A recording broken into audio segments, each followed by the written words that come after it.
Welcome to our channel, Learn English with Pamar.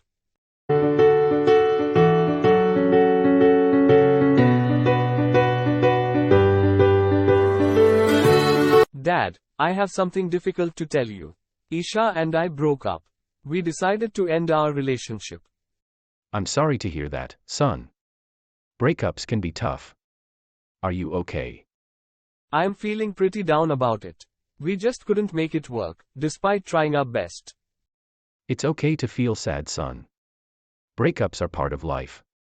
They can be tough, but sometimes they're for the best, and it's important to allow yourself to grieve the loss of the relationship. Do you want to talk about what happened? I'm not sure if there is much to say.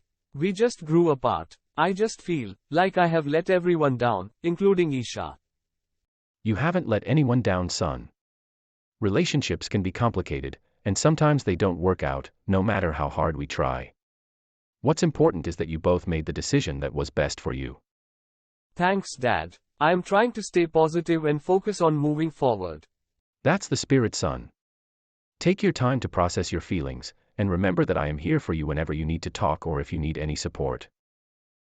Thanks, Dad. I really appreciate it. Anytime, son. I love you. And I'm always here to support you. Love you too, Dad. In the meantime, let's focus on things that bring you joy. Maybe we can go fishing this weekend, or catch that movie you've been wanting to see. That sounds nice, Dad. I'd like that. Great. And remember, there's a whole world out there waiting for you to explore, and this breakup is just a small bump in the road. Thanks, Dad. I really needed to hear that. Thank you for watching. If you liked the video, then please subscribe to our channel.